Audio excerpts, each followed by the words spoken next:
एक बार election breaking आपको बता दें, बुराड़ी से आम आदमी पार्टी के संजीव झा आगे चल रहे हैं। ये सीट वैसे भी आम आदमी पार्टी की वैसे रही है। तीमारपुर से इस वक्त आम आदमी पार्टी के सुरेंद्र पाल आगे चल रहे हैं। जो बड़ी खबर सामने आ रही है, सदर बाजार से आम आदमी पार्टी के सोमदत्त आगे चल रहे हैं। तो आपको हम बता दें, लगातार जो रुझान है, चांदनी चौक से आम आदमी पार्टी के पीडी साहनी आगे चलते हुए। हालांकि जो बड़ी खबर, मनीष सिसोदिया भी पहले पीछे चल रहे थे, लेकिन जंगपुरा से फिर वो आगे चल रहे हैं। रिठाला से बीजेपी के कुलवंत राणा 18,000 वोट से आगे चल रहे हैं। तो बुराड़ी से आम आदमी पार्टी के संजीव झा आगे चलते हुए। तो बड़ी खबर आपको बता रहे हैं नई दिल्ली सीट से। हालांकि आपको हमने बताया कि बीच में अरविंद केजरीवाल आगे चल रहे थे, लेकिन वापस से अब वहां से वो पीछे चल रहे हैं। तीमारपुर से आम आदमी पार्टी के प्रत्याशी आगे चल रहे हैं। सदर बाजार से आम आदमी पार्टी के सोमदत्त आगे चल रहे हैं। वहीं अलका लांबा कांग्रेस से वो पीछे चल रही है कालकाजी सीट से। अब वो बताते हैं जहां से बीजेपी आगे चल रही है। हरिनगर से बीजेपी उम्मीदवार आगे चल रही है। अब उन सीट्स के बारे में हम बता रहे हैं जहां से बीजेपी आगे है। जनकपुरी बता दें, जनकपुरी से बीजेपी उम्मीदवार जो है वो यहां पर आगे चलते हुए, जो इस वक्त तस्वीरें आ रही है, मादीपुर से बीजेपी उम्मीदवार जो है वो यहां पर आगे चलते हुए। और फिलहाल आपको बता दें, कोडली से आपके कुलदीप कुमार 10,000 वोट से आगे हैं। मोतीनगर से बीजेपी उम्मीदवार जो है वो आगे चलते हुए यहां पर नजर आ रहे हैं। नांगलोई से भी बीजेपी उम्मीदवार जो है वो आगे चलते हुए। सुधांशु त्रिवेदी इस वक्त कुछ कह रहे हैं, आइए सुन लेते हैं। परिणाम की प्रतीक्षा करनी चाहिए, परंतु हमें पूर्ण विश्वास है कि जो रुझान दिख रहे हैं, अंतिम परिणाम इससे अधिक निर्णायक और प्रभावी रूप से भारतीय जनता पार्टी के पक्ष में होंगे। क्या वो फैक्टर्स रहे जो बीजेपी को आगे देखिए, फैक्टर्स का विश्लेषण तो पूरे परिणाम आने के बाद किया जाएगा। हम लोग सभी चीजों का सम्यक विश्लेषण करते हैं, परंतु अभी जो प्रथम दृष्टया यानी प्राइमा फेसिया जो दिखाई पड़ रहा है, ऐसा लग रहा है कि दिल्ली की जनता ने विकास के पक्ष में मतदान किया है और दिल्ली की गरीब जनता ने मोदी की गारंटी पर अपना यकीन दिखाया है। और जो मध्य वर्ग है उसके मन में विकसित भारत के संकल्प को लेकर जो मोदी जी का विजन है, आगे बढ़ने की लालसा है। और कहीं ना कहीं अब यह दिखाई पड़ रहा है कि दिल्ली की जनता विवाद की सरकार नहीं चाहती है, विकास की सरकार चाहती है। हमारा मानना है कि ये वोट विकास के लिए है। मोदी जी की नीतियां जो विकसित भारत के लिए हैं, जो गरीब जनता है उसने मोदी की गारंटी पर यकीन दर्शाया है। मध्य वर्ग ने विकसित भारत के संकल्प के लिए कदम मिलाया है। तो मैं कह सकता हूं कि एक पॉजिटिव इन्फ्लुएंस, और इसके साथ साथ एक कहावत होती है कि रहीमन विपदा हूं भली, जो थोड़े दिन होए, हित अनहित या जगत में जान परत सब कोय। तो ये जो आपदा थी, कहावत कही जाती है, वो थोड़े दिन के लिए ठीक होती है। क्या सही है क्या गलत है पता लग जाता है। मुझे लगता है दिल्ली की जनता को मिल्कीपुर के चुनाव के जो संकेत हैं, रुझान, वो उत्साहजनक हैं। और हमें विश्वास है कि जो अंतिम संख्या आएगी वो बहुत डिसाइसिवली बीजेपी के फेवर में आएगी। तो एक बार फिर से आपको हम बड़ी खबर बता दें, इस वक्त जो आ रही है, रजौरी गार्डन से बीजेपी उम्मीदवार आगे चल रहे हैं। साथ ही साथ आपको हम बता दें, लगातार जिस तरह से रुझान और सामने आ रहे हैं, तिलकनगर से आप आम आदमी पार्टी के उम्मीदवार यहां पर आगे चलते हुए नजर आ रहे हैं। ओखला से अमानतुल्लाह खान अब आगे हो गए हैं। आपको हम बता दें, अरीबा खान यहां कांग्रेस से उनके सामने हैं प्रतिद्वंदी। और साथ ही साथ आपको हम बता दें, यहां पर मनीष चौधरी बीजेपी से हैं। बली मारान से आम आदमी पार्टी उम्मीदवार आगे हैं। मटिया महल से आम आदमी पार्टी उम्मीदवार आगे चलते हुए। सुनील जी, सुधांशु त्रिवेदी को आप सुन रहे थे। साफ तौर पर उन्होंने कहा है कि इस बार का जो चुनाव है, इस बार की जो वोटिंग हुई है, वो विकास के लिए लोगों ने वोट किया है। और मोदी जी के जो वादे रहे हैं उस पर विश्वास जनता ने जताया है। उसी का परिणाम, उसी का नतीजा रुझानों के तौर पर अभी देखने को मिल रहा है। सिद्धांशु जब बोलते हैं तो बड़े उनके पास में बैकग्राउंड काफी होता है। उनकी डिक्शनरी बड़ी अच्छी है और डिक्शनरी बहुत अच्छी है। हाँ। और मैं मानता हूं कि उनके पास में पुराने अनुभव भी बहुत हैं। उनको दोनों को मिक्स एंड मैच करके काम करते हैं। लेकिन मैं यहाँ पर उनको एक बात कह देना चाहता हूं और आपसे भी रिक्वेस्ट करूंगा कि आप देखिए, कई ऐसी सीटें हैं जिनको आप बड़ी सीटें कहते हैं, वहां कांग्रेस ने उनको हराने के लिए काफी सहयोग किया है। आप देखिए, शीला दीक्षित के बेटे संदीप दीक्षित जी, अब वो लड़ रहे हैं। मैं कहता हूं कि वो ना करते हुए भी 10,000 वोट लेंगे। और ये हार जीत जो होगी 2,500-3 हजार की होगी। क्योंकि आज तक अरविंद केजरीवाल वहां से 20,000 वोटों से जीतते रहे हैं। टोटल 60-70 पड़ते हैं एक को 20 पड़ गए, एक को 25 पड़ गए, बाकी इनको पड़ गए, तो ये जीत गए। इस बार जो हार होगी इस तरह की महत्वपूर्ण सीटों पर, या रुझान में जो चीजें नजर आ रही हैं कि हारते हुए नजर आ रहे हैं, उसकी बहुत बहुत बड़ी, यानी कि उसकी शाबाशी लेने का हकदार तो कांग्रेस ही होगी। यानी अच्छे से वोट काटा है, अच्छे से, तबीयत से काटा। और ये लगता है कि धीरे धीरे उन्होंने कोशिश की है कि जो उनका वोट बैंक ट्रांसफर हो गया झाड़ू में, वो वापस आ जाए। मतलब कंफ्यूजन सर अभी तक बना रहा, सब एक दूसरे की बी टीम कहते थे। जैसे आम आदमी पार्टी कांग्रेस को हमेशा कहती थी वो बीजेपी की बी टीम है, कांग्रेस हमेशा कहती थी आम आदमी पार्टी बी टीम है। यहाँ अब एक्चुअली समझ में आ रहा है कौन किसकी बी टीम है। बिल्कुल, कुल मिला ए टीम बीजेपी है। टीम बीजेपी है। सीरियस चीज के अंदर भी मुस्कुराहट आप दे देते हैं। मैंने इस चीज को पहले भी कहा था और आप भी कह रहा हूं सर। आपको हम यहाँ पर मिस कर रहे हैं, आपको भी कायदे से स्टूडियो में होना चाहिए था। मैं चाहता था कि स्टूडियो में आ जाऊं, लेकिन कुछ ऐसी जिम्मेवारियां थी कि बस मैं अगर वहां होता तो मैं और ज्यादा लुत्फ लेता इनकी बातों का। सर सवाल ढूंढ लिया आपने, वो 8 बजे वाला आपने बोला था अगली बार बताएंगे। उसका रीजन मैं बता देता हूँ, हम जर्नलिस्ट 8 बजे शुरू होते हैं। इसलिए वो चाहते हैं कि हम नहीं जाएं वहां पर। कहाँ पर शुरू होते हैं? अरे आप भी प्रेस क्लब में, नेशनल टेलीविजन में आप क्या पूछना चाह रहे हैं? तो हम अपने प्रेस क्लब में ना जाएं, इसलिए आप चाहते हैं हम टीवी पे लगे रहें, इसलिए हम 8 प्रेस बजे करा देंगे हम। कोट पैंट ही प्रेस हो जाए। Coat pant. और इसी वजह से एक ब्रांड भी आ गया 8 PM। 8 PM। वाह, बिल्कुल समझ में नहीं आता इन चीजों की बुराई कर रहे हो कि तारीफ कर रहे हो। देखिए आम आदमी की बात हो रही है और अभी रिसेंटली जो घोटाले हैं ना वो इसी से जुड़े हुए हैं, इसलिए मैं अब नहीं बोल पा रहा हूँ। जिसको लेकर अभी आम आदमी पार्टी के कई नेता अभी अंदर गए और उसको लेकर के अभी चुनावों में भी देखिए जो किरकिरी हुई है, बड़ी वजह नहीं है वो। तो वो क्या अंदर नहीं गए, आप बार बार इसको कह रहे हो कि अंदर चले गए। मेरी दिल्ली है, वो दिल्ली में ही गए हैं, बाहर नहीं गए। मेरी दिल्ली में जहां मर्जी जाऊं, ट्रांसफर नहीं हुआ इनका, मेरी दिल्ली इसीलिए में जहां मर्जी जा सकता हूं। अपनी जेल है। तिहाड़ भी हमारा है, रोहिणी जेल भी हमारा है, मंडावली जेल भी हमारा है, सारी जेलें हमारी हैं। तुम लोगों को पता नहीं था कि अगर गोविंदा का गाना हो गया, मैं ये करूं वो करूं, मेरी मर्जी। ये क्या बात है? इनमें हिम्मत नहीं है मुझे रोहतक भेज सके, ये मुझे तिहाड़ भेजेंगे, मेरी अपनी दिल्ली। मैं जाऊंगा, मैं दिल्ली के चप्पे चप्पे की जेल में जाऊंगा। बताओ क्या? सर इसका तो जवाब हम नहीं दे पाते।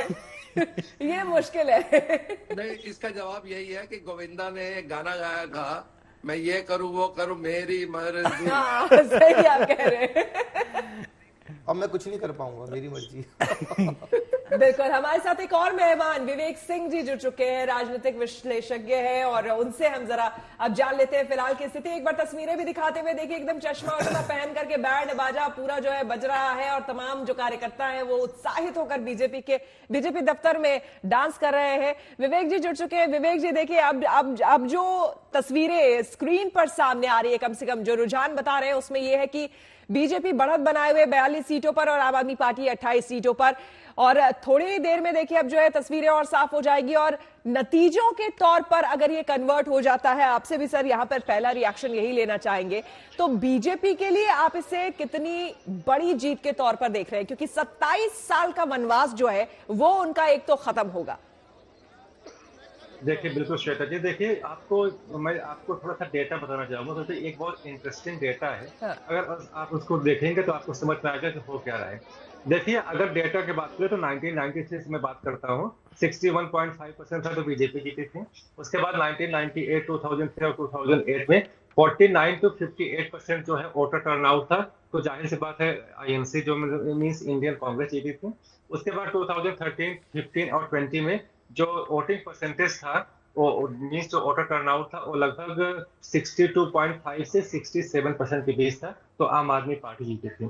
इस बार अगर आप देखें तो जो वोटर टर्नआउट था 60.5% है। तो जब जो है 60 to 61% के बीच में होता है तो बीजेपी जीतती है। 49 to 58 के बीच में है तो कांग्रेस, और अगर 63 प्लस है तो आम आदमी पार्टी जीतती है। तो इससे भी हमको थोड़ा ट्रेंड से अनुमान था कि हो सकता है इस बार बीजेपी जीते। और बिल्कुल आपने ठीक कहा, देखिए इसमें 2-3 पक्ष देखना पड़ेगा। ये जो कांग्रेस जो आगे बढ़ रही है, और अगर इसका जो 4% जो पहले का परसेंटेज था लास्ट ईयर 2020 में, और अभी अगर 8-9% हो रहा है, तो इसका मतलब है कि जो वोट जो उसको मिल रहे हैं वो आम आदमी पार्टी के वोट मिल रहे हैं। दूसरी बात, कांग्रेस जो है आम आदमी पार्टी की अपनी कुछ बातें मैं 10-30 सेकंड केवल लूंगा जी।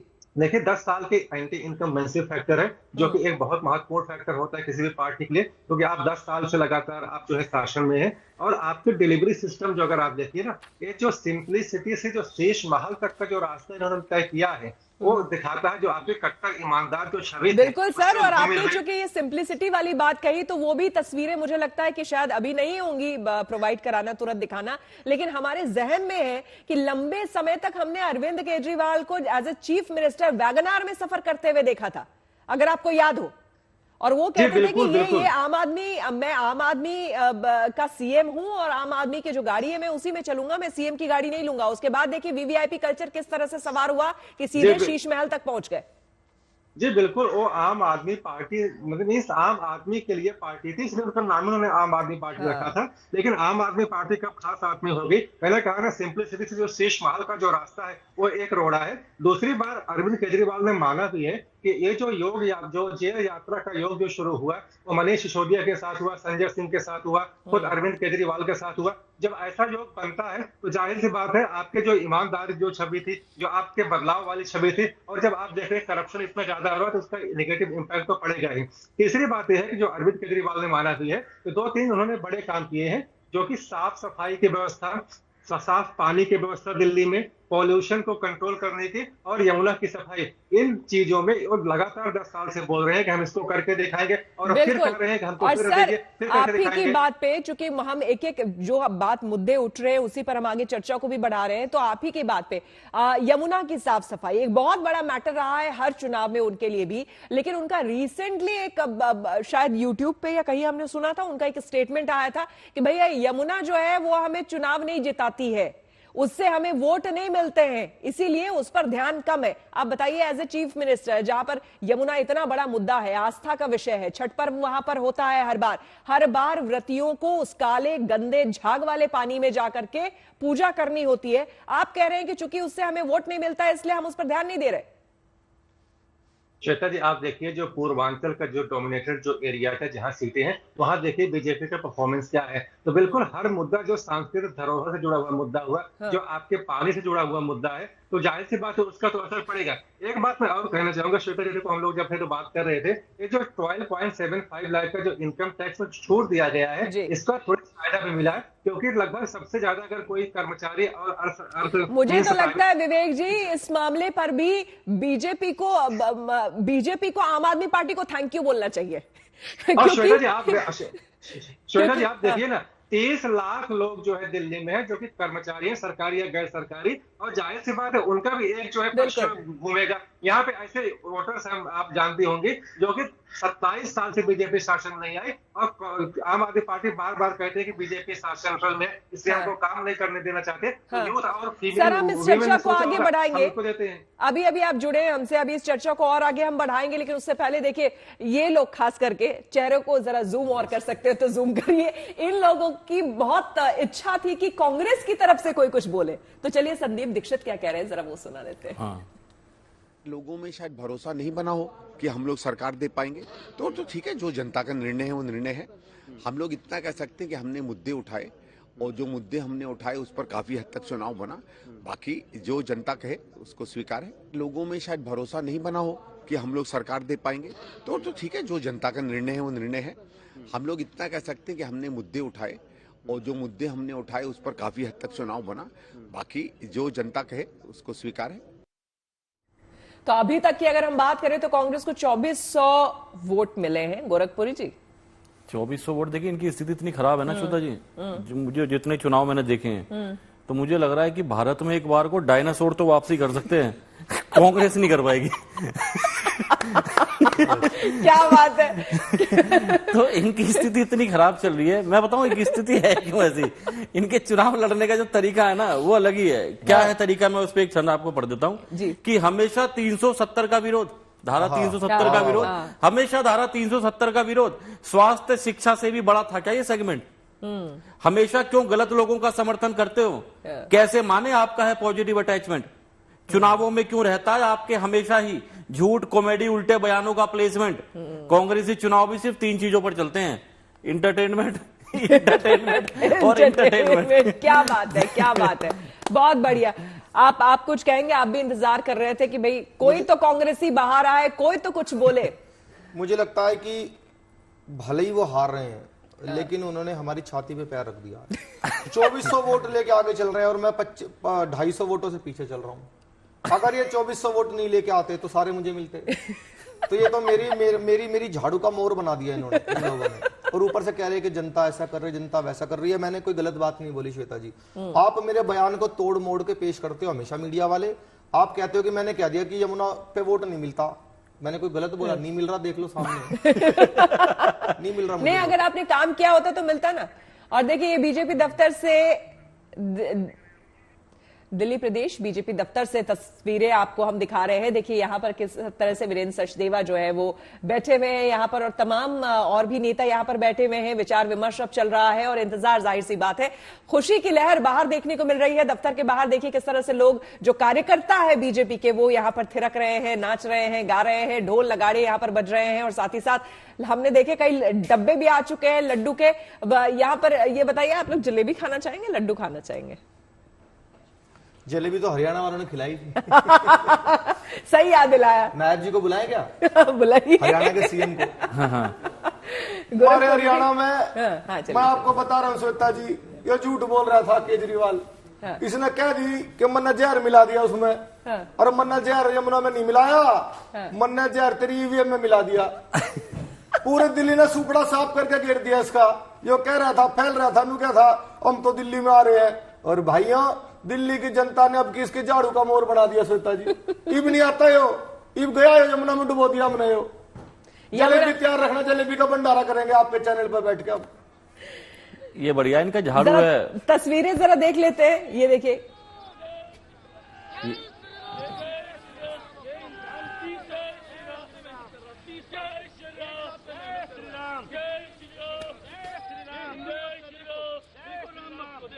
ये खुशी के आंसू आप देख रहे हैं बीजेपी दफ्तर से। जय श्री राम के नारे लग रहे हैं और बीजेपी दफ्तर से खुशी के आंसू आ रहे हैं कार्यकर्ताओं के। उन्हें विश्वास एक तरह से नहीं हो रहा है कि दिल्ली जीत की तरफ इनकी पार्टी जो है वो आगे बढ़ रही है। और देखिए यहाँ पर श्री रामचंद्र जी के जो तिरंगे, उनके जो झंडे हैं उनके नाम के, वो यहाँ पर देखने को मिल रहे हैं। और श्री राम का नाम ले रहे हैं बीजेपी दफ्तर में। लगातार आपको बता दें, ढोल नगाड़े बज रहे हैं। और ये जो आप देख रहे हैं श्री राम के नाम का पताका, ये कहीं ना कहीं बता रहा है और दर्शा रहा है कि उनके नाम पे चुनाव लड़ा गया और उनके आशीर्वाद से इनफैक्ट चुनाव इस बार दिल्ली का लड़ा गया।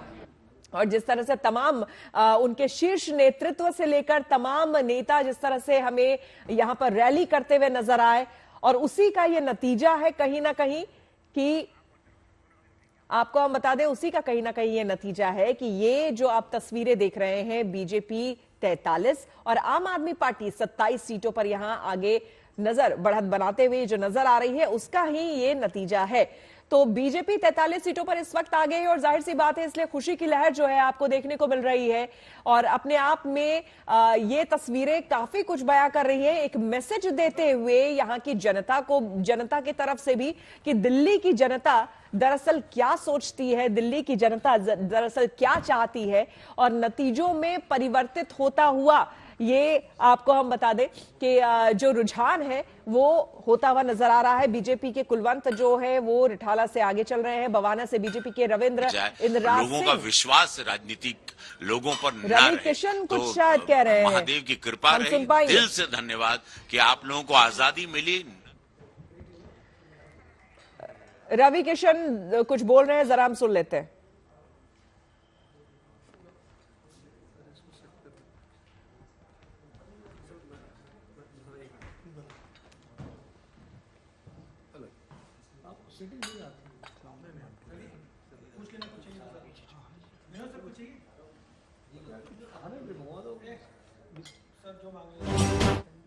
मुझे अभी से एडवांस में समस्त दिल्ली वालों को एक अच्छी जिंदगी, एक अच्छी हवा, अच्छे पानी के लिए, अच्छे भविष्य के लिए, अच्छी राजधानी के लिए अभी से मैं बधाई देना चाहता हूँ। जो जितने बड़े चेहरे का पीछे चल रहे हैं, इवन अरविंद केजरीवाल, ये कुछ कॉफी वॉफी कुछ सब हारेंगे, सब बुरी तरह हारेंगे। आक्रोश है भाई, जब गुस्सा है, प्रधानमंत्री वहां खड़े हो गए अपनी गारंटी लेके, तब पता चला लोगों को कि 10 साल उनका शोषण 10 साल लोगों का शोषण हुआ, उनके साथ छल हुआ, फरेब हुआ, भ्रष्टाचार हुआ, शराब आई, हमारे पूर्वांचलिया लइका बच्चा लोगन के दारू मिलल, वोट देना ओकरे बदले में शराब मिलल, हमारे बच्चा लोगन का भविष्य बर्बाद भइल। आज उकर पूरा गुस्सा बाटे, उकर आक्रोश बा। पूर्वांचलिया 55% वोटर बाड़ा ने जा। आज ये जोन रिजल्ट दिखा था, हम समस्त हमरे पूर्वांचलिया, समस्त भोजपुरिया जहान के माई बहन के दिल से धन्यवाद देव कि एगो नर्क की जिंदगी से निकल के महादेव चाहिए आप लोग एगो स्वर्ग की जिंदगी का एहसास करवा। डबल इंजन की सरकार के साथ, मोदी जी के साथ, मोदी की गारंटी के साथ ये जीत प्रधानमंत्री मोदी जी की है, भाजपा के एक कार्यकर्ताओं की है, जिन्होंने जान झोंक दिया था उस गुस्से के साथ, उस आक्रोश के साथ कि ये झूठ की गंदी राजनीति को का पतन होना इस देश में बहुत जरूरी था। ऐतिहासिक बातें देखिए, ये लोगों ने जो छल कपट किया था, जिसमें हम तो गोरखपुर जीत के हमारे कई माननीय सांसद हार गए थे। तो अभी आप सुन रहे थे रवि किशन को सुन रहे थे, जाहिर सी बात है वो कह रहे हैं कि एक अच्छे भविष्य की ओर कहीं ना कहीं ये जो मतदान जो है और जो नतीजे अब ये अगर ये नतीजों में परिवर्तित होते हैं तो उसके पीछे आपको हम बता दें कि उनका ये कहना है कि बहुत सही चुनाव किया है यहाँ की दिल्ली की जनता ने। हमारे साथ 2 मेहमान और जुड़ चुके हैं, संगीत रागी जी जो कि राजनीतिक विशेषज्ञ है, हमारे साथ वो जुड़ चुके हैं, और साथ ही साथ हमारे साथ विवेक अग्निहोत्री जी भी माफ करिएगा, विनोद अग्निहोत्री जी भी हमारे साथ जुड़ चुके हैं और वरिष्ठ पत्रकार हैं, और सुनील जी लगातार हमारे साथ बने हुए हैं। तो चर्चा को आगे बढ़ाते हुए विनोद जी आपसे यहाँ पर ये समझते हुए, जो लगातार हम चर्चा कर रहे थे इसमें ये हम देख रहे थे कि जनता जो है, हम क्या माने कि आखिरकार जनता ने उन फ्रीबीज को नकार दिया है अरविंद केजरीवाल की, जिसके बलबूते वो दावा करते रहे हैं कि शुरुआत में जब वो आए तो ये बड़ी वजह रही दिल्ली की सत्ता पर काबिज होना। देखिए, फ्रीबीज को नकार दिया इसलिए नहीं कह सकते क्योंकि फ्रीबीज तो तीनों पार्टियों ने घोषणा की थी। आम आदमी पार्टी भी कर रही थी, बीजेपी ने भी खुद किया और कांग्रेस भी कर रही थी, तो वो तो एक इम्प्लाइड था तीनों जगह। मुख्य रूप से अरविंद केजरीवाल जिस सपना के साथ आए थे दिखा के कि जैसे बीजेपी ने कभी नारा दिया था party with the difference, Arvind Kejriwal ने कहा था पॉलिटिक्स विद द डिफरेंस, कि वो ऐसी राजनीति करेंगे जो अलग राजनीति होगी। 2015 में वो उसी के नाम पर जीते चुनाव, थम्पिंग मेजोरिटी। 2020 में उन्होंने जो कुछ सुधार किए थे दिल्ली में, शिक्षा में, मोहल्ला क्लिनिक, अस्पताल, ये जो कुछ काम किए थे उसका फायदा उनको मिला, उसमें जीते, जो 25,000 की बात, उसमें फ्रीबीज भी शामिल थे उनकी। 2024 तक आते आते वो सारा यूएसपी जो था वो उनका खत्म हो गया। पॉलिटिक्स विद द डिफरेंस खत्म हो गया, ईमानदारी, शुचिता, नैतिकता की राजनीति का दावा नारा खत्म हो गया। जब उन पर आरोप लगे, उन पर लगे भ्रष्टाचार के आरोप, उनके और तमाम नेताओं पर लगे, जेल भी जाना पड़ा उनको, और उसके बाद फिर उन्होंने इस्तीफा तब नहीं दिया जब जेल गए थे, जबकि इस्तीफा देके, और आतिशी को उनको तब बनाना चाहिए था। उन्होंने बनाया बहुत बाद में, और बाद में ये भी कह दिया कि चुनाव के बाद जब अच्छे से फजीहत हो गई, उसके फजीहत हो गई, और फिर कहा कि मैं बनूंगा चुनाव के बाद फिर। ये खाली 3 महीने के लिए है मुख्यमंत्री। तो जनता भी, आप मतलब टेकन फॉर द ग्रांटेड जनता को आप अगर लेंगे कि जो आप कहेंगे वो जनता मान लेगी, ऐसा होता नहीं है। जनता को देखिए, लोकसभा चुनाव में बीजेपी ने टेकन फॉर द ग्रांटेड लिया था तो वो 240 पर आई। इस बार आम आदमी पार्टी ने टेकन फॉर द ग्रांटेड लिया, तो मिल्कीपुर में समाजवादी पार्टी ने टेकन फॉर द ग्रांटेड लिया, तो नतीजा सामने है। जनता को आप टेकन फॉर द ग्रांटेड नहीं ले सकते, जनता के मुद्दों को समझना पड़ेगा और जनता के वोट को समझना पड़ेगा। और भारतीय जनता पार्टी ने चूंकि पिछले 27 साल से उस सत्ता से बाहर से दिल्ली की, तो लोगों को कांग्रेस कहीं लड़ाई में दिखी नहीं, तो जो असंतुष्टि, नाराजगी आम आदमी पार्टी की सरकार से थी, उन्होंने कहा कि भाई बीजेपी एक विकल्प है, हम बीजेपी के साथ जा रहे हैं। बिल्कुल। संगीत जी, यहाँ पर आपसे इसी सवाल को आगे बढ़ाते हुए कि बीजेपी हमेशा से हम देखते हैं कि वो हर एक चुनाव से कुछ ना कुछ सीख लेती है। हालांकि लोकसभा के चुनाव और विधानसभा के चुनाव बिल्कुल अलग होते हैं, लेकिन फिर भी जो लोकसभा में हमने देखा, और खास करके उसमें अगर आप मिल्कीपुर वाले को आप जोड़ लीजिए और अयोध्या को जिस तरह से वो हारी थी, तमाम चीजों को देख लीजिए, तो उससे कहीं ना कहीं सीख लेते हुए एक नए स्टार्ट स्ट्रैटेजिक वे में एक नए स्ट्रैटेजी की रचना करना और यहां पर जो जमीनी मुद्दे हैं, जो दिल्ली के मुद्दे हैं, उन मुद्दों पर लड़ना, ये कहीं ना कहीं फायदेमंद रहा। देखिए, मैं इस बात से असहमत हूं कि अरविंद केजरीवाल ने टेकन फॉर ग्रांटेड ले लिया। चुनाव को तो कम से कम नहीं लिया और न ही अखिलेश यादव ने टेकन फॉर ग्रांटेड लिया। बहुत जबरदस्त चुनाव लड़ा है आम आदमी पार्टी ने, सारे हथकंडे अपनाए, सारे घोड़े खोले। ऐसा नहीं है कि उन्होंने इस चुनाव को बहुत आसानी से भारतीय जनता पार्टी के पक्ष में जाने दिया। लेकिन 2-3 बातें बहुत साफ साफ हैं। एक तो इलेक्टोरल स्ट्रेटजी है, दूसरी बात है उसके गवर्नेंस का मॉडल जो फेल किया आम आदमी पार्टी का। यदि आप आम आदमी पार्टी की पूरी राजनीति को आप देखेंगे तो आम आदमी पार्टी की राजनीति में दूसरों पर दोषारोपण करके, कलंकित करके आप ये बताना कि बाकी सारे निकम्मे हैं, बाकी सारे चोर और बेईमान हैं, मैं और सिर्फ मैं ही ईमानदार हूं, मैं ही ईमानदारी का परचम लहराता हूं। नतीजा क्या निकला कि पिछले 10 साल के अंदर अरविंद केजरीवाल का जो ईमानदारी का जो वो जिसे कहते हैं बुर्का था या कहते हैं घूंघट था, वो सारा बाहर निकल करके आया है। गवर्नेंस का मॉडल जो है वो उसमें शीश महल से लेकर के बाकी सारी चीजें, उसको दर्शक सारे जानते हैं, उसको दोहराने की जरूरत नहीं। दूसरी बात जो है वो गवर्नेंस का मॉडल। गवर्नेंस आपने कहा था कि हम दिल्ली को एक बेहतरीन राजधानी बना करके देंगे। दिल्ली की राजधानी को यदि आप आज के दिन में भी देखें तो आपको मेन हाईवे पर भी कम से कम आपको पशुएं इधर उधर घूमते हुए टहलते मिल जाएंगे। आप ISBT के आसपास जाइए, मोहल्ला क्लिनिक में गायें जो है वो भैंसे जो हैं वो अंदर जाती हैं और घूम करके चली आती हैं। आपने बेहतरीन सुविधा देने के आधार पर आपने उसका मजाक उड़ाया। आपने उस बस एक दो तीन बात और सिर्फ एक बड़ी खबर बता दे, एक बड़ी खबर कि प्रधानमंत्री मोदी आज शाम 7 बजे बीजेपी दफ्तर जाएंगे। इस बीच जो बड़ी खबर सामने आ रही है वो आपको हम बता देते हैं। तो इस वक्त जो अब रुझान जो है, जिसको लगभग हम ये मान रहे हैं कि नतीजों में यही परिवर्तित होगी कि 42 सीटों पर बीजेपी बढ़त बनाए हुए मोस्ट प्रोबेबली यही नतीजों में परिवर्तित हो गए। प्रधानमंत्री मोदी आज शाम 7 बजे बीजेपी दफ्तर जाएंगे, यानी कि लगभग बीजेपी कार्यकर्ताओं से रूबरू होंगे वहां पर प्रधानमंत्री। जाहिर सी बात है, यह माना जा रहा है, जिस तरह से खुशी की लहर है वहां पर यही माना जा रहा है कि बीजेपी जो है फिर से एक बार 27 सालों का जो वनवास है वो दिल्ली में बीजेपी का खत्म होगा और बीजेपी दिल्ली में सरकार बनाने जा रही है। इसी को देखते हुए, और ये सीधे लाइव तस्वीरें आपको हम बीजेपी दफ्तर से दिखा रहे हैं, जहां पर आप देख सकते हैं श्री रामचंद्र जी और साथ ही साथ बीजेपी का जो उनका अपना कमल का सिंबल है उसके साथ यहां पर पताके जो है वो यहां पर लहरा रहे हैं। और ये विजय पताके एक तरह से है इनके लिए, और तमाम ढोल नगाड़ों के साथ प्रधानमंत्री मोदी का आप देख सकते हैं कटआउट भी है यहां पर कार्यकर्ताओं के बीच, और ढोल नगाड़े बज रहे हैं, मिठाइयां पहले से आ चुकी हैं और ये जोश, ये जुनून बीजेपी दफ्तर से सीधे तस्वीरें आपको दिखा रहे हैं। और आपको बता दें दफ्तर के अंदर वीरेंद्र सचदेवा जो है, अभी तस्वीरें हमने आपको दिखाई थी तमाम नेताओं के साथ, वरिष्ठ नेताओं के साथ, वो वहां पर मौजूद है। संगीत जी, आप अपनी बात को प्लीज कंप्लीट करें। मैं उसमें तीसरी बात मैं जोड़ना चाहता हूं कि देखिए, मैं मानता हूं कि मदन लाल खुराना के बाद जमीन पर स्ट्रीट की राजनीति करने वाला भारतीय जनता पार्टी के अंदर दिल्ली प्रदेश में कम से कम राजनेता कोई पैदा नहीं हुए उस स्तर का। और नतीजा यही है कि कोई भी व्यक्ति जिसको हम कहते हैं कि दिल्ली में मुख्यमंत्री का चेहरा जो हो वो बहुत, जो अरविंद केजरीवाल को टक्कर दे सके, वो दिख नहीं रहा था। इस बार दोनों बार लड़ाई में आपने देखा होगा कि अरविंद केजरीवाल ने बहुत चालाकी से कहा कि केंद्र में नरेंद्र मोदी और यहां पर अरविंद केजरीवाल। इस बार पहली बार प्रधानमंत्री और नरेंद्र और केजरीवाल में सीधे आमने सो गए हैं, क्योंकि गारंटी यहां पर किसी और की नहीं थी, यहाँ पर मोदी की गारंटी थी और जनता ने केजरीवाल की गारंटी के बजाय मोदी की गारंटी। दूसरी बात, दो बातें और जोड़ दूं।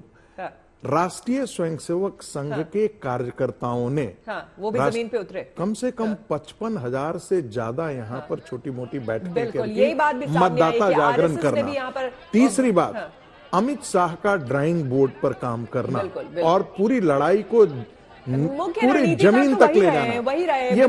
ये 3 चीजें ऐसी थी जो मुझे लगता है जीत की तरफ ले गई हैं भारतीय जनता पार्टी की तरफ से, प्रधानमंत्री का, अमित शाह जी का और राष्ट्रीय स्वयंसेवक संघ का जमीन पे लड़ाई। पटाखों के देख लीजिए भाई, पटाखे वहां पर बज रहे हैं, देखिए किस तरह से फोड़े जा रहे हैं। मनीष चौरसिया हमारे संवाददाता हमारे साथ जुड़ गए हैं एक बार फिर से। मनीष जरा बताइए, हम तो देख रहे हैं अब पटाखे चलने शुरू हो गए, मान लिया गया कि जीत गए दिल्ली। देखिए, हम माने या ना माने, कार्यकर्ताओं ने मान लिए और तमाम सारा जो सेलिब्रेशन है वो यहाँ शुरू हो गया। देखिए किस तरह से कार्यकर्ता अब यहाँ पर मोदी जी का कटआउट लेकर आए हैं, लिखा है मोदी है तो मुमकिन है, Modi is the boss. BJP का झंडा यहाँ फहराते हुए, जय श्री राम के नारे यहाँ लगते हुए, जय श्री राम का भगवा झंडा यहाँ लोग फहरा रहे हैं। तो इस तरह के तमाम कलर्स आपको यहाँ देखने को मिल जाएंगे। कार्यकर्ताओं ने अब मान लिया है कि बीजेपी जीत चुकी है, उनका मुख्यमंत्री बनने जा रहा है। 27 साल का सूखा उनका खत्म हो चुका है और इसी बात का जश्न, इसी बात की पार्टी बीजेपी दफ्तर में कम से कम शुरू हो चुकी है। तमाम कार्यकर्ता आप देख रहे हैं जो कि यहाँ पर पहुंचे हुए हैं झंडा लेकर। कई लोग हैं जो कि इनके हाथ में आप गदा देखेंगे। बाबूजी, क्या नाम आपका? रिशपाल सिंह।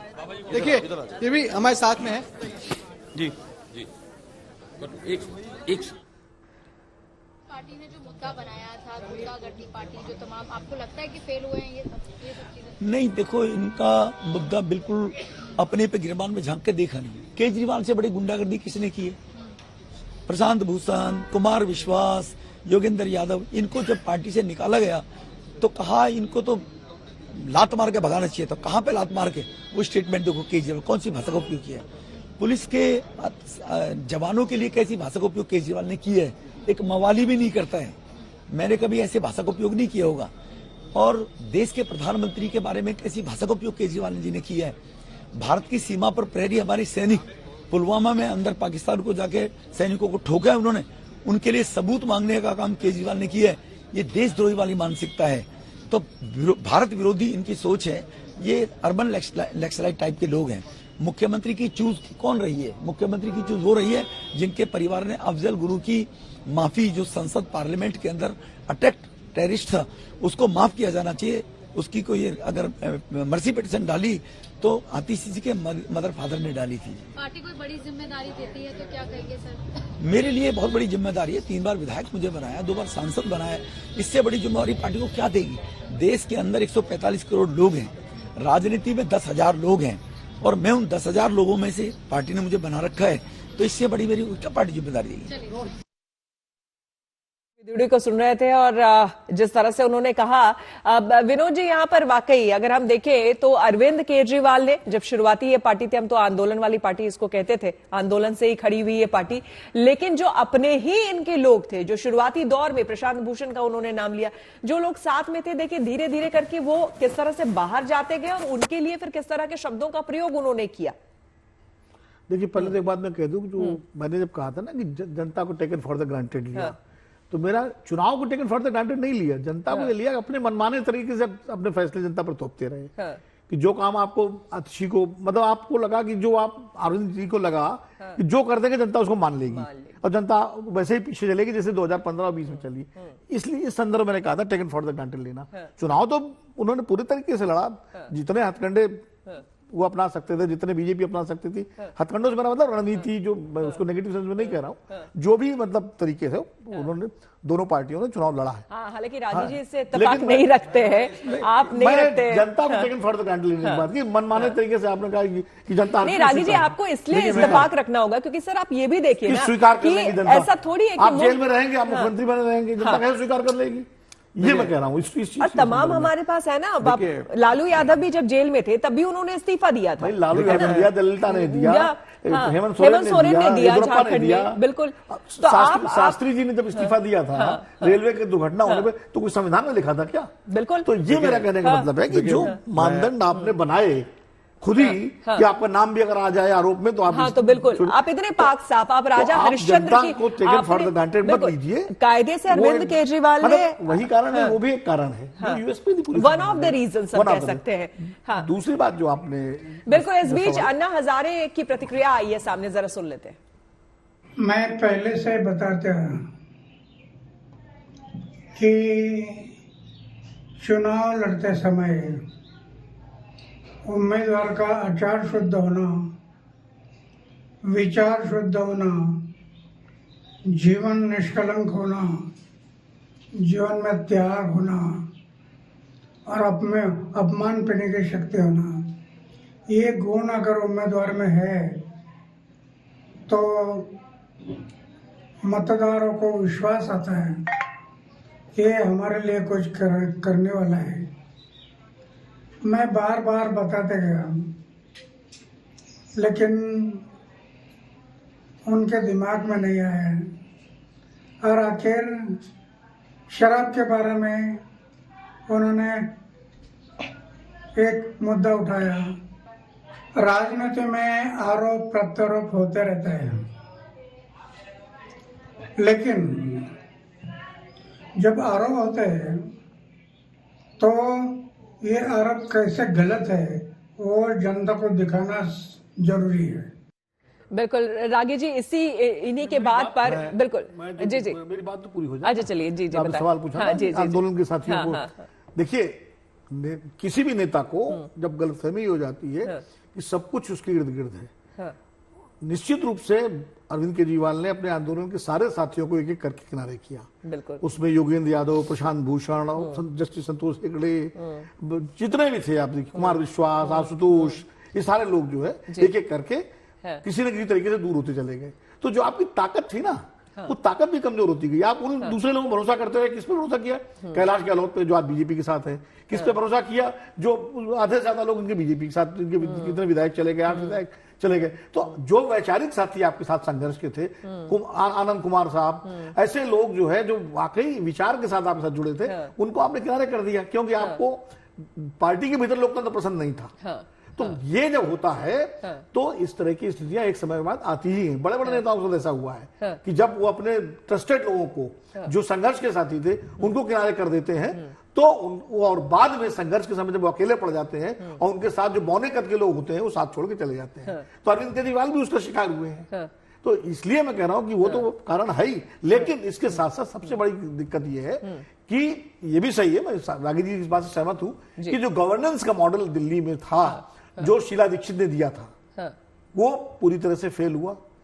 एमसीडी आपके आम आदमी पार्टी के पास आ गई। 2 साल से एमसीडी में आप बाकायदा सरकार थी, जन समस्याएं त्यों की त्यों बनी रही।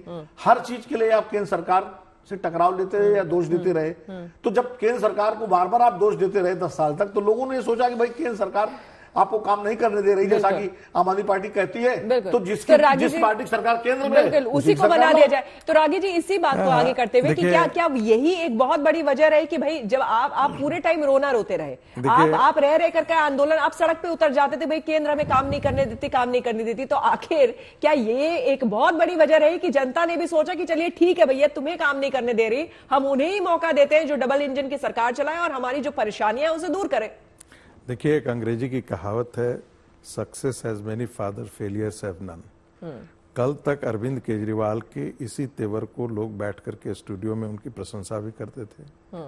जो रेवड़ी कल्चर था उसे लोग कहते थे कि नहीं, ये अच्छी बात है। तीसरी बात, नरेंद्र मोदी के खिलाफ उनको मान करके लोग कहते था कि चलो एक तो आदमी है जो नरेंद्र मोदी की पॉलिटिक्स को अभी दिल्ली के अंदर जो है वो कुचल रहा है या उसे पराजित कर रहा है। लेकिन आज वो सारे तर्क बदल गए हैं और बात है। दूसरी बात, अरविंद केजरीवाल को लेकर के एक चीज हमको हमेशा ध्यान में रखना चाहिए कि अरविंद केजरीवाल की पूरी राजनीति का आकलन हमको सच्चाई के साथ किया है। उन्होंने हर आदमी को धोखा दिया। बाबा रामदेव को धोखा दिया, श्री श्री रविशंकर जी को धोखा दिया, अन्ना हजारे जी को धोखा दिया, कसम खाया कि हम राजनीति में नहीं जाए, राजनीति में आने का भी आप प्रयत्न किया। अच्छी बात है, हर को आने का अधिकार है। फिर आपने कहा कि मैं आम आदमी पार्टी की तरह रहूंगा, हम बड़े बंगले नहीं लेंगे, बड़ा आपने शीश महल खड़ा किया, बड़ी गाड़ी नहीं लेंगे, वैगनार में चलेंगे और देखिए कहां से कहां आ गए। शीश महल तो अयाशी का महल था, बिल्कुल बिल्कुल, जहां पर आप 14 लाख का और 18 लाख का आप कमोड रखे और 18 लाख का पर्दा लगे। मजेदार बात है। फिर भी लुटियन दिल्ली का एक कांग्रेस का इकोसिस्टम, लेफ्ट लिबरल का इकोसिस्टम था, फिर भी आम आदमी पार्टी के अरविंद केजरीवाल की राजनीति के साथ खड़ा रहा। मैं बहुत गंभीरता से इस बात को कहता हूं। हम तो ठीक है, हम तो मान लेते हैं कि वो लोग थे जो शुरू से कह रहे थे कि अरविंद केजरीवाल भारतीय राजनीति के कालनेमी है। हाँ। कालनेमी का मतलब जो दिखाने का चेहरा और है, जो अंदर असली चेहरा और आप हाँ। जब बाहर निकलते हैं तो आप 200 रुपए का हवाई चप्पल पहन लेते हैं, 10 रुपए का कलम ले लेते हैं, हाँ। लेकिन 18 लाख का पर्दा और 8 लाख का कमोड आप अंदर हैं, आपका जिम जो होता है वो 25 लाख का आपका जिम खड़ा होता है। तो ये चीजें ऐसा नहीं है कि लोग देखते नहीं। इसके बावजूद भी ये मत भूलिए कि इतना के बावजूद भी अरविंद केजरीवाल 25 सीट लेकर के आए हैं, तो एक बहुत बड़ा ऐसा हिस्सा था जिसको मैं बाद में कहता हूं मुसलमानों का हिस्सा, और जो एक बेनिफिशियरी का हिस्सा वो आज भी अरविंद केजरीवाल के साथ खड़ा है, इंटैक्ट है वो वोटर। दिक्कत क्या है मैं मानता हूं, मैं इनकी राजनीति को इस देश के लिए खतरनाक इसलिए मानता हूं क्योंकि ये जब चलन चल जाएगी तो कोई भी आदमी परफॉर्मेंस का मॉडल नहीं लाएगा, बिल्कुल। कोई भी आदमी गवर्नेंस का मॉडल नहीं लाएगा। तब कहेगा कि कल जाकर हम 2500 देंगे। आज भारतीय जनता पार्टी को भी करना पड़ा, कांग्रेस को भी करना पड़ेगा, कल लोग 8000 देना शुरू करेगा, कल 20,000 देना शुरू करेगा। ये गवर्नेंस का मॉडल नहीं है, ये टिकड़म और फरेब का पॉलिटिक्स है जिसे अरविंद केजरीवाल ने किया। और मजेदार बात है कि बौद्धिक जगत, भारत का दिल्ली में बौद्धिक जगत का एक बड़ा हिस्सा उसके साथ खड़ा रहा। ये नहीं कहा कि जो तुम कर रहे हो वो पूरे देश को अंदर से खोखला करके नेपाल और श्रीलंका की तरह इसको खड़ा कर देगा आने वाले दिनों में। इतनी बड़ी इकोनॉमी को तुम बर्बादी की तरफ ले जा रहे हो। बिल्कुल। एक बात और दूसरी बात, जहां तक वैचारिक की बात, ऐसा नहीं है कि जो लोग आज खड़े हैं वही विचारधारा के साथ नहीं थे, ऐसा नहीं है। ये तो उसी दिन खत्म हो गया था जब 2015 के बाद ये सारी चीजें होनी शुरू की थी। विचारधारा नाम की कोई चीज अरविंद केजरीवाल के साथ नहीं खड़ी थी। सारे लोग तो वैचारिक मुद्दों पर ही बाहर आकर है। आप ये देखिए अरविंद केजरीवाल का झूठ और क्या जब राम मंदिर का प्रश्न आया तो कहा कि मेरी दादी और नानी जो है वो बहुत चिंतित थी, वहां पर हॉस्पिटल बना जाए। उलट मार जब राम मंदिर बन गया तो वहां पर यहाँ के लोगों को अयोध्या भेजने का प्रबंध किया। बिल्कुल। जो अभी जिक्र कर रहे थे विदुड़ी जी कि जो है वो जब सर्जिकल स्ट्राइक हुआ तो उनकी भाषा वैसी ही थी जैसी पाकिस्तानियों की भाषा होनी चाहिए। उन्हें प्रूफ चाहिए था, तो उनको प्रूफ होना चाहिए था। वही नकारात्मक राजनीति। और मजेदार बात है उसमें वो अकेले नहीं थे, भारत का, दिल्ली का लेफ्ट लिबरल मीडिया का पूरा एक गिरोह उनके साथ था। ऐसा नहीं था कि वो अकेले क्वेश्चन कर रहे थे, पूरा एक गिरोह क्वेश्चन कर रहा था इस चीज को। मुझे लगता है कि भारत की राजनीति में अरविंद केजरीवाल का पतन भारत के लिए एक शुभ संकेत है, मैं इस रूप से देखता हूं। दूसरी बात, अरविंद केजरीवाल ने भारत के लोगों के विश्वास की हत्या की है। 1975 के बाद जयप्रकाश जी का आंदोलन था, एक नई राजनीति की लोगों को लगी थी कि एक नई राजनीति आएगी। विश्वनाथ प्रताप जी आए, उन्होंने भारत के मतदाताओं को छला, वहां से भी लगी थी कि एक उम्मीद की एक नई किरण नहीं आई थी। 20 साल बाद फिर आदमी 25 साल बाद अरविंद केजरीवाल की तरफ जब उन्होंने कहा कि मैं एक नई राजनीति तब इनकी ओर आया। इस व्यक्ति ने पूरे देश के उस मानस को ठगा है जो बड़े बड़े कॉर्पोरेट से बड़े बड़े ईमानदार लोग सब अपने पैसे लेकर के मां भारती के लिए उन्होंने सोचा था कि एक नई राजनीति की शुरुआत होगी। बिल्कुल। और वो परिदृश्य बिल्कुल अलग था। साफ करने के लिए बाहर निकला था आदमी, वो खुद उतने कीचड़ में गिर गया। बिल्कुल। ये लोग ऐसा ही सोच रहे हैं अभी, जो कम से कम परिदृश्य है उस हिसाब से। एक बार फिर से आपको लिए चलते हैं बीजेपी दफ्तर, जहां से मनीष हमारे संवाददाता हमारे साथ लगातार बने हुए हैं और वहां से बेहद खूबसूरत तस्वीरें आ रही है सामने, जश्न की तस्वीरें यहां पर निकलकर सामने आ रही है। मनीष, अगर आप मुझे सुन पा रहे हैं तो जरा दिखाइए, अपने कैमरामैन को कहिए जरा पैन करके हमें पूरा वो दृश्य दिखाएं और बताएं कि इस वक्त दफ्तर में किस तरह से तैयारी चल रही है, क्योंकि अब शाम में बताया जा रहा है प्रधानमंत्री नरेंद्र मोदी भी आएंगे और कार्यकर्ताओं को संबोधित करेंगे। देखिए, तैयारी नहीं, यहाँ जश्न है। आप 360 डिग्री घूम लीजिए, आपको चारों तरफ सिर्फ और सिर्फ कार्यकर्ता दिखेंगे। बीजेपी का झंडा दिखाई पड़ेगा, भगवा झंडा दिखाई पड़ेगा, मोदी जी के कटआउट दिखाई पड़ेंगे। तमाम कार्यकर्ता जो यहाँ पहुंचे हुए हैं, अब उनके हाथों में इसी तरह से झंडे लेकर वो आगे बढ़ रहे हैं। आप लोग, हम भी लाइव हैं, कुछ सुना दीजिए, आज खुश हैं आप लोग? जो राम को लाए हैं हम उनको लाए हैं, दिल्ली में फिर से हमने 27 साल का वनवास, आज हमने दिल्ली में भगवा लहरा के खत्म कर दिया है, इस आपदा को उखाड़ फेंका है और इसमें बहनों का बहुत बड़ा रोल है। बहनों ने कसम खाई है कि झूठे केजरीवाल को, फर्जीवाल को यहाँ से भगाना है। एक नागरिक के नाते क्या क्या दिक्कतें आप लोग को हो रही थी जिनका लगता है कि अब सोल्यूशन मिल जाएगा, जो समस्या हल हो जाएगी? इसने नागरिक के नाते मैं कहना चाहूंगी, जो इसने वायदे किए थे ना, कोई पूरा नहीं किया।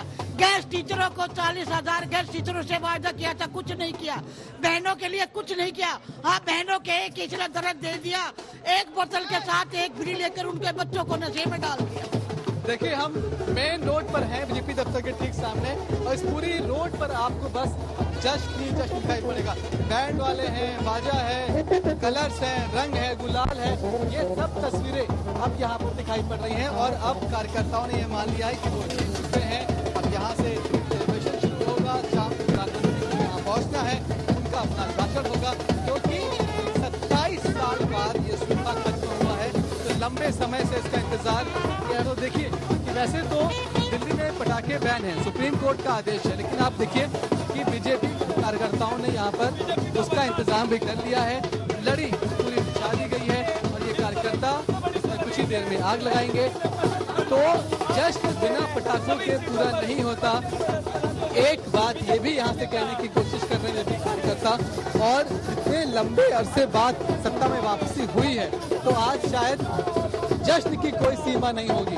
हर कोई चाहता है अपने आप से इसे सेलिब्रेट करना, तो जिससे जो करता बन रहा है वो उस काम को कर रहा है। और यहाँ पर आदित्य कार्यकर्ताओं का हुजूम धीरे धीरे पहुँचना शुरू हो चुका है। और जैसे ही कार्यकर्ता यहाँ पर बड़ी संख्या में बढ़ेंगे, अब बता रहे कि इंतजाम भी तमाम पुलिस ने कर रखे हैं बिल्कुल कंट्रोल करने के, लेकिन अब वो इंतजाम फेल होते हुए दिखाई पड़ रहे हैं। लड़ी यहाँ पर पटाखों की बिछा दी गई है, कुछ ही देर में इसमें आग लगाई जाएगी। कार्यकर्ताओं में बेहद खुशी है, और खुशी हो भी क्यों ना, आपको बताऊं कि 6,000 से ज्यादा जो नुक्कड़ सभाएं हैं वो यहाँ पर बीजेपी ने की थी, गली गली। तो ये सीधे तस्वीरें महिलाओं के साथ ड्राइंग रूम चर्चा। बिल्कुल बिल्कुल मनीष, जबरदस्त तैयारी बीजेपी की तरफ से। बीजेपी के कार्यकर्ता इस वक्त अति उत्साहित नजर आ रहे हैं, और जाहिर सी बात है पटाखे चल रहे हैं, मिठाइयां जो है वो बंटने के लिए तैयार है। प्रधानमंत्री नरेंद्र मोदी आज शाम 7 बजे बीजेपी दफ्तर आने वाले हैं। जाहिर सी बात है उसको लेकर अब और भी अलग से विशेष तैयारियां चल रही होंगी। तो बीजेपी दफ्तर से ये जश्न की तस्वीरें, यहाँ पर तमाम मेहमान हमारे साथ, संगीत जी हमारे साथ बने हुए हैं, विनोद अग्निहोत्री जी हमारे साथ बने हुए हैं। विनोद जी, इन तस्वीरों से आपको क्या लगता है, क्या मैसेज जा रहा है यहां से?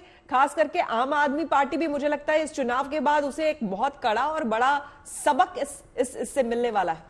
देखिए, ऐसा लेना चाहिए। ये तस्वीरें तो जीत के जश्न की हैं। हाँ। अगर आज परिणाम उल्टे होते तो आम आदमी पार्टी के दफ्तर में यही आपको तस्वीर मिलती। हाँ। तो ये तो स्वाभाविक है। और इसमें और प्रधानमंत्री जी जब भारतीय जनता पार्टी जीतती है तो जाते हैं पार्टी कार्यालय और संबोधित करते हैं।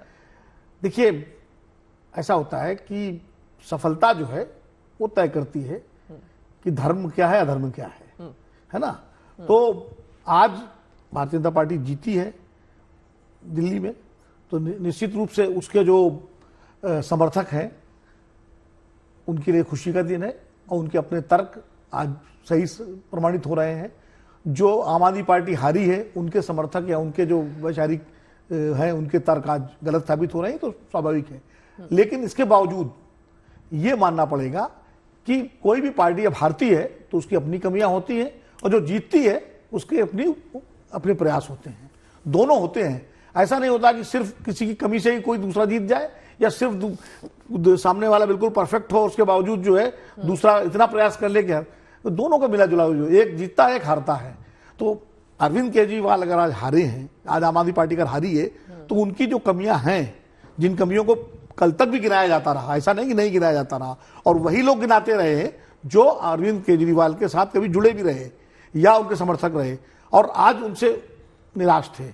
लेकिन वो बीजेपी के साथ नहीं जा सकते थे, तो वो उनके उम्मीद करते थे कि वो शायद जीत जाएं, लेकिन कमियां तो उनकी हमेशा गिनाई जाती रही। और जो फ्रीबीज की पॉलिटिक्स का डिस्कशन है, तो पूरे पब्लिक डिस्कोर्स ने उसको खारिज किया है। ऐसा नहीं है कि खाली बीजेपी ने ही खारिज किया, बीजेपी ने तो उसको अपनाया उस मॉडल को। मध्य प्रदेश में लाडली बहन योजना तो बीजेपी की थी, ऐसा थोड़ी है महाराष्ट्र में लड़की बहनों जो अरविंद केजरीवाल थोड़ी लेके आए थे। बिल्कुल। तो ये कोई जरूरी थोड़ी कि अरविंद केजरीवाल ही उसके लिए जिम्मेदार हो, हर पार्टी उसको कर रही है। तो या जो अनाज 5 किलो दिया जा रहा है जो 2028 तक बढ़ा दिया गया, तो वो अब उसकी क्या जरूरत है जब कोविड खत्म हो चुका है? वो भी तो एक फ्रीबीज की पॉलिटिक्स है। तो सिर्फ ये कहना कि अरविंद केजरीवाल का मॉडल फ्रीबीज के साथ सारी पार्टियां हैं, और इसीलिए मैं कह रहा हूं कि अभी जो बीजेपी ने वादा किया है फ्रीबीज का, अब आपको देना पड़ेगा ना। बिल्कुल, बिल्कुल। आप उससे पीछे थोड़ी हट सकते हैं, नहीं देंगे तो वो जनता नाराज होगी। बिल्कुल। तो इसलिए जो अरविंद केजरीवाल का मॉडल है, पार्टी हार गई है लेकिन वो मॉडल तो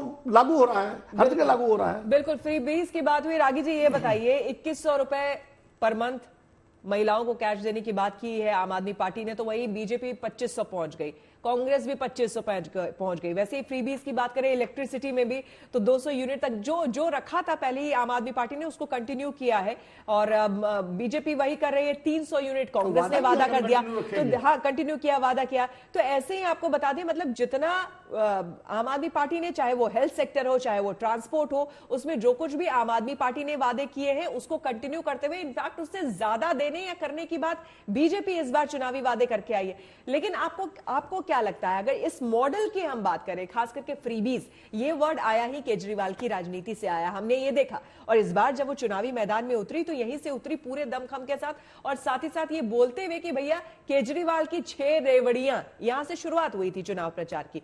तो आखिरकार उसी मॉडल पर वो ले तो आई ना सबको। अगर सिर्फ मुद्दों की बात होती कि जैसे बीजेपी कह रही है कि हम इस बार सिर्फ मुद्दों के आधार पर हमने चुनाव लड़ा, नहीं, आपने वो सब भी किया, मुद्दे तो उठे ही, लेकिन आपने भी फ्रीबीज देने में कोई कमी नहीं छोड़ी। देखिए, और ऊपर से और ज्यादा का ही वादा किया है आपने। देखिए, दिल्ली जैसे जो भारत की राजधानी है, उसमें यदि राजनीति सिर्फ फ्रीबीज को लेकर के हो तो बहुत अफसोस की बात होती है। दुनिया के जिस भी कैपिटल में आप जाइए, यदि आप वहां को देखें और फिर दिल्ली से हम जब तुलना करने लगते हैं तो लगता है वो कहां है, हम कहां हैं। और अरविंद केजरीवाल ने इस चीज को पहचाना था कि हम दिल्ली को बहुत अच्छी सड़क देंगे, बहुत अच्छे स्कूल देंगे, बहुत अच्छे हॉस्पिटल देंगे, कॉलेजेस ला करके देंगे, हम अच्छे अच्छे कॉलेजेस यहाँ पर खड़ा करेंगे। बड़ा ये दुर्भाग्य रहा। मैं ये कहता हूं कि ऐसा नहीं है कि वेलफेयर स्कीम को आप खत्म कर दीजिए, मैं बिल्कुल नहीं कर रहा, लेकिन वहां पर भी वेलफेयर स्कीम्स में मान लेते हैं किसी को 3 लाख रुपए का पर डे पर मंथ का इनकम है, उसको आप यदि 300 यूनिट तक यदि आप देते हैं तो आप क्या कर रहे हैं? ये चीजें जो हैं वो आज इस प्रदेश में है, कल बिहार में जाएगा, कल उड़ीसा में जाएगा, पूरे देश में चला जाएगा। यदि आपके पास कहा जाता है कि आप इतना न मुंह में खा लें कि आपके लिए चबाना मुश्किल हो जाए, है ना? वो वही है जैसे पूरा जितने सोशलिस्ट कंट्रीज से बर्बाद उसमें उन्होंने हुआ, क्योंकि उनकी प्रोडक्टिविटी और उनका वो फॉर्मेशन जो है, कैपिटल फॉर्मेशन उनका कम होता गया। डिस्ट्रीब्यूशन सिस्टम बड़ा फेयर उन्होंने रखने की कोशिश कीजिए। अब डिस्ट्रीब्यूशन करने के लिए आपके पास प्रोडक्शन तो होना चाहिए। अरविंद केजरीवाल यदि दिल्ली के अंदर इंडस्ट्री को खड़ा करते, अच्छी सड़कें यहाँ पर ये कर देते, यदि अच्छे हॉस्पिटल्स यहाँ पर खड़ा होते, आप एक भी हॉस्पिटल्स का नाम बताइए जो बहुत अच्छे हॉस्पिटल के तौर पे। आपने मोहल्ला क्लिनिक की बात की, मोहल्ला क्लिनिक की हालत कितनी दर्दनाक है ये बताने की आवश्यकता नहीं है कि आप कोई नहीं कर सकता है। अभी कुछ दिन आप पहले 40 रुपए कि मैं एक बार भी नहीं गई हूं मोहल्ला क्लिनिक। 40 रुपए आप कंसल्टेशन फीस देते हैं। आज के दिन में 40 रुपए कंसल्टेशन फीस पर कौन डॉक्टर काम करता है? सही बात। जाकर के तो देखिए, मेरा कहना है कि इसे आप कीजिए, ऐसा नहीं है कि वेलफेयरिज्म गलत है। जो समाज के निचले स्तर पर है उनको उठाने के लिए उनको ये सब चीजें सुविधाएं मिलनी चाहिए, लेकिन हम सबको देंगे, सभी को ये करेंगे, ये जो चीज है। और मैं इसमें ये सही बात है, मैं इससे सहमत हूं कि भारतीय जनता पार्टी को भी आना पड़ा, लेकिन मैं भारतीय जनता पार्टी को आने के बाद उसका तर्क एक ही देता हूं। जब आप खेल के मैदान में आप जिसको कहते हैं ना बिहार के भाषा में फाउल खेलना, लंगी खेलना, तो दूसरा लोग से ये उम्मीद मत कीजिए कि वो उसी पर नहीं उतरेगा। तो जो राजनीति का विमर्श आम आदमी ने तैयार किया उसमें भी भारतीय जनता पार्टी को आना पड़ा। कई बार होता है कि नदी को यदि पार करना हो तो आप 90 डिग्री पर क्रॉस नहीं करते हैं, कई बार आपको धारे के साथ बहना पड़ता है। वहां यदि जाना है तो आप सीधे वहां नहीं कर रहे, आपको यहाँ पर धारे के साथ थोड़ा बहना पड़ता है। और यही बात भारतीय जनता पार्टी ने इस बार किया। नरेंद्र मोदी उठ करके खड़े हुए और उन्होंने कहा कि ठीक है, अरविंद केजरीवाल के खिलाफ में मोदी की गारंटी है। लोगों ने अरविंद केजरीवाल के बजाय मोदी की, क्योंकि तर्क ये भी दिया जा रहा था, स्टूडियो में ये भी कहा जा रहा था कि आम आदमी पार्टी को एज है। तर्क क्या था एज के बारे में? कि भाई जो पार्टी पहले से दे रही होती है उस पर लोगों का विश्वास होता है। जैसे महाराष्ट्र में भारतीय जनता पार्टी दे रही थी, उस पर लोगों ने विश्वास किया। ऐसा नहीं कि महाराष्ट्र में कांग्रेस पार्टी ने रेवड़ी के बारे में नहीं बात की, लेकिन भारतीय जनता पार्टी पर लोगों ने विश्वास किया। मध्य प्रदेश पर भारतीय जनता पार्टी पर लोगों ने विश्वास किया क्योंकि वो पहले से दे रही थी। फिर तर्क दिया गया कि झारखंड के ने जो है सोरेन की सरकार जो है वो पहले से रेवड़ी दे रही थी, इसलिए भारतीय जनता पार्टी ने उसके बारे में, फ्रीबीज के बारे में बात की। फिर भी भारतीय जनता पार्टी ने विश्वास करके हेमंत सोरेन के साथ गई, वहां के लोग चले गए। तो यहां भी अरविंद केजरीवाल को एज होगा। सामान्य स्थितियों में मैं मान भी लेता, लेकिन यहां पर एक बहुत बड़ा जो है वो एक जिसे कहते हैं ना, एक बहुत बड़ा ध्रुव तारा के तौर पर नरेंद्र मोदी आकर के खड़े हो गए। और जब उन्होंने आश्वस्त किया कि हम आपको वो सब सारी चीजें देंगे, उसके इतर भी हम देंगे, हम गवर्नेंस का एक नया मॉडल देंगे, हम राजधानी को एक बेहतरीन राजधानी के तौर पर हम बनाएंगे, लोगों ने उस बात को विश्वास किया और अरविंद केजरीवाल को बिल्कुल। मुझे लगता है कि यहाँ पे गलती हो गई अरविंद केजरीवाल की। सीधे अपने सामने उन्होंने और किसी को नहीं, सीधे नरेंद्र मोदी के साथ जो वो टक्कर लेने की उन्होंने कोशिश की, यहाँ पर ये थोड़ा सा हो गया। संगीत जी, आप ही से एक छोटा सा सवाल फिर विनोद जी के पास आते हुए। नहीं, मैं एक जिक्र कर रहा हूं, कल से कई लोगों के इनपुट्स थे कि आम आदमी पार्टी का एज है, जीत सकती है। तो कल से एक और भी बनाया जा रहा था, नरेंद्र मोदी बनाम केजरीवाल। तो उनके पीछे तर्क ये था, मैं नैरेटिव बनाने की एक कोशिश ये थी कि कल यदि आम आदमी पार्टी जीत जाती है तो कहा जाता है कि अरविंद केजरीवाल ने नरेंद्र मोदी को भी नाको चने चबा दिया और हरा दिया। ये लड़ाई इस प्रकार से प्रोजेक्ट की गई थी। अब ये बात कोई आकर के कहे ना, एक्सेप्ट करे कि भाई नरेंद्र मोदी ने पिट दिया। जब नरेंद्र मोदी खड़े हो जाते हैं तो अरविंद केजरीवाल कहीं नहीं टिकते हैं। ये तो आज तो एक्सेप्ट करना चाहिए। ये बता दीजिए संगीत जी, चलिए लाइटर नोट पे आप ये बता दीजिए कौन होगा अगला सीएम? देखिए, कैंडिडेट बताइए। देखिए और लाइटर नोट बताइए, आपको क्या लगता है कौन होगा दिल्ली का चेहरा, मुख्यमंत्री? देखिए, मेरे ये नहीं, लेकिन जो मुझे कद्दावर कई नेता जो मुझे दिख रहे हैं भारतीय जनता पार्टी, दुष्यंत गौतम जो है, मुझे जानकारी नहीं है, मुझे आप कह नहीं सकते, लेकिन के बारे में भी बोला जा रहा था। कोई भी हो सकता है। तो देखिए, नरेंद्र मोदी जी और अमित शाह जी के ये में तीसरे आदमी को पता नहीं लगता है कि कौन है, तो इसलिए हम करेंगे या आप करेंगे या वो करेंगे, या फिर कोई फिर से वैसा ही जैसे कि मध्य प्रदेश में हुआ, कुछ वैसा ही नाम सामने आ जाएगा जिसके बारे में शायद मीडिया को पता ना हो। एक लाइन बोलना चाहूंगा, मैंने टेम्पटेड हो गया आपकी बात से। जैसे वो जादूगर होता है ना, जादूगर अपनी टोपी में से क्या निकाल करके सामने रख दे, तो अमित शाह जी क्या निकाल करके ला करके दे देंगे और वही चल पड़ेगा। फिर ध्यान रखिएगा, एक नई पीढ़ी को ला करके खड़ा करना है। यदि आप देखेंगे कि भारतीय जनता पार्टी में अमित शाह जी और नरेंद्र मोदी जी ने हमेशा राज्यों में नया प्रयोग करके नए लीडरशिप, आने वाली विरासत भी तो होनी चाहिए। कोई नया, हर साल कोई 15 साल से कोई मुख्यमंत्री है, तो एक नए जनरेशन को भी आने की आवश्यकता होती है। अब वो कौन आता है ये तो भविष्य के गर्भ में है, या अमित शाह जी जानते हैं या प्रधानमंत्री जी जानते हैं। नहीं, मैं एक बात कर रहा था, देखिए नरेंद्र मोदी जी 2015 में भी दिल्ली के मैदान में उतरे थे, 2020 में भी उतरे थे और खूब ढंग से उतरे थे, लेकिन तब अरविंद केजरीवाल जीते। उसका कारण था कि उस वक्त अरविंद केजरीवाल की जो यूएसपी थी वो उन पर भारी पड़ी।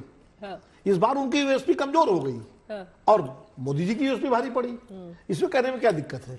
2 बार अरविंद केजरीवाल ने राजनीतिक रूप से शिकस्त दी, इस बार मोदी जी ने उनको शिकस्त दी। दावा किया इसमें कहने में क्या दिक्कत है भाई? नहीं, दिक्कत की बात नहीं है सर। ये था कि जनता के सामने वो एक नई तरह की राजनीति लेकर के आ रहे थे। उनको ये लगा कि जनता को लगा कि कुछ अलग अलग मुद्दे होते हैं। अभी नहीं, मोदी जी भी तो गवर्नेंस के मॉडल के साथ, डेवलपमेंट के मॉडल के साथ, हिंदुत्व के ताकत के साथ 2014 में जीत के आए थे और 2014 में कि पूरा माहौल 2015 में था, रिफ्लेक्ट हो रहा था, महाराष्ट्र में हुआ, झारखंड में हुआ, सब जगह हुआ। तो मैं कह रहा हूं कि हर चुनाव के नतीजे होते हैं। अभी लोकसभा चुनाव में बहुत सारे लोग तर्क जब 400 पार का दे रहे थे, उसके बाद नहीं है तो वो भी अपने तर्क बदल, उनको पार्टी हारती है तो तर्क बदले जाते हैं। मैं एक छोटा सा 2014 में भी नरेंद्र मोदी ने शिकस्त दी अरविंद केजरीवाल को, 2019 में भी शिकस्त दिया अरविंद केजरीवाल को, 2024 में भी नरेंद्र मोदी ने शिकस्त दिया, क्योंकि वो गए थे तो यही करके। दूसरी बात, 2 बार जो पार्टी, एक पहली बार जो है 2015 का जो चुनाव था वो एक नए परिप्रेक्ष्य में चुनाव था, नई राजनीति, अन्ना आंदोलन का एक था, वो एक बड़ी चीज थी।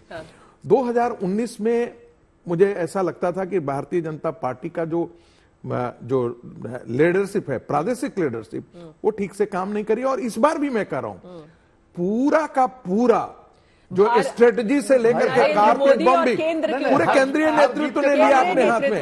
ये पिछली बार नहीं था, ये पिछली बार ऐसा नहीं था। हार के कारण होते हैं, इस बार कारण भाजपा के पक्ष में थे, ये जीती। पिछले 2 बार आम आदमी पार्टी के पक्ष में थे। विधानसभा चुनाव की बात हो रही है, लोकसभा की बात, लोकसभा में तो नरेंद्र मोदी जीते ही हैं। लोकसभा चुनाव में नरेंद्र मोदी के सामने अरविंद केजरीवाल का कद क्या था? 7 सीटों का कद था। नरेंद्र मोदी का 543 सीटों का कद था।